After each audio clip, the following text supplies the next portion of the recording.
Okay, so day 3 review, right? We can do our valence electrons from a few days ago, right? Valence electrons are the outer shell electrons.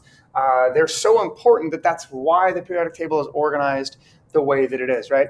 Anything that has one valence electron is going to fit with these guys here, right? So that's 1, 2. These guys backfill electrons, right? So as you get bigger, those rings can hold more electrons, but you don't fill them until it makes sense energy-wise, right? Which we'll get to actually in the next couple of days.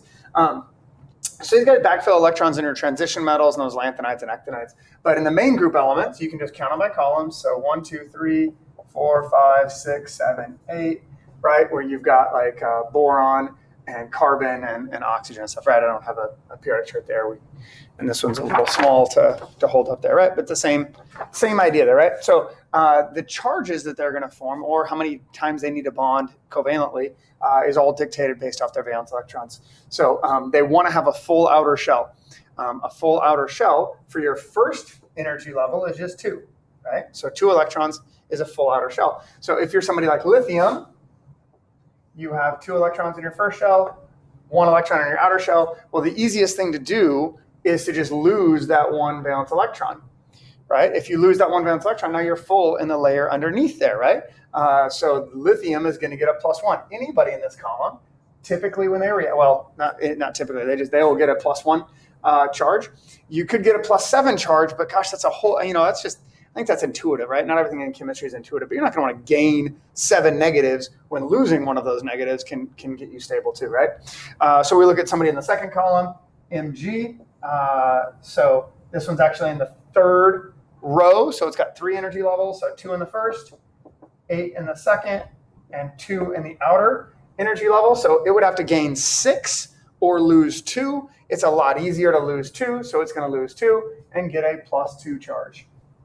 A great many of the ones in the middle will also get a +2 charge, but they can kind of, as you get bigger, you can shift some things around a little bit and become stable.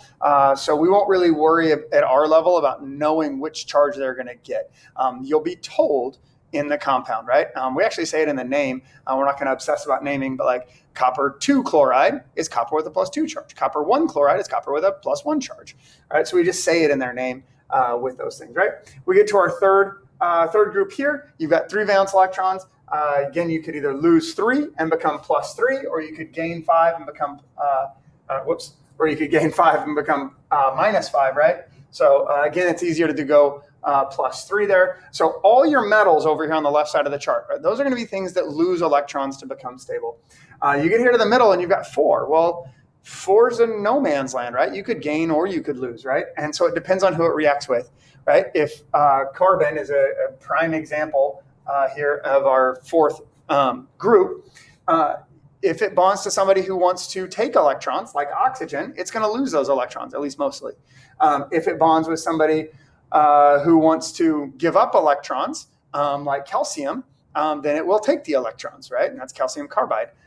Which is kind of a fun little chemical, right? So this can be plus or -4. And what they really typically do most of the time is they share electrons to get there. But you could either lose electrons to get a full outer energy level, or you could gain electrons.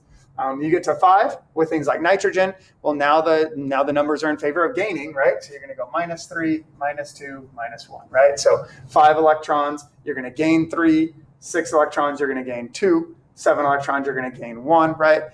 So if I draw somebody like fluorine, 9 electrons for fluorine, right? Its atomic number is 9 for fluorine. So your atomic number is 9, which means you have 9 protons. That means you have 9 electrons. So 2 go in the first string. That leaves you with 7 for the next string. Well, if I could lose, I'd have to lose all 7 of those. Or I could just go steal an electron. So fluorine likes to steal an electron. So it gets a -1 charge, right? Because an extra negative, -1, right? We get to our noble gases. Well, they're already stable, so we don't have to worry about those. Right? Well, these things don't happen in a vacuum. The things that lose electrons have to have somewhere for those to go, and the things that gain electrons need somewhere to get those electrons from, right? So we've got this little practice thing on the back, a little grid. So the way we do this little grid, and I'm just going to do a handful of them. You have like sodium, that's +1, so it wants to lose 1 electron. And then that first column is oxygen wants to gain 2. Well, sodium only wants to lose 1 and oxygen wants to gain 2. That's not a match made in heaven. you're going to have 2 sodiums, each lose 1 for your oxygen, right? I kind of like to think of it like a teeter-totter, right? So if you've got a +1 and a -2, right? If we've got a +1 and a -2, the way to balance that out is to put 2 +1s on there, right? And then it's balanced out. So you get Na2O. Na, that's an A there. You just can't read it. Na2O, I'm going to need 2 sodium. That's a way to show that, right? We show the 2 down low here. Occasionally formatting things will mess with that, so try not to let that bother you too much with all the WebEx stuff. But Na2O would be our sodium oxide. Let's see, Ca +2 is the next one there. Well, that's +2 and -2. Well, that if we go back to our teeter-totter, that's kind of already balanced, right? You would only need 1 of each of those. So the formula for calcium oxide would be just like a CaO kind of thing, right? I think we can kind of get the idea on a lot of those. Let's look at a couple little harder ones. What about like a +2 and an N-3?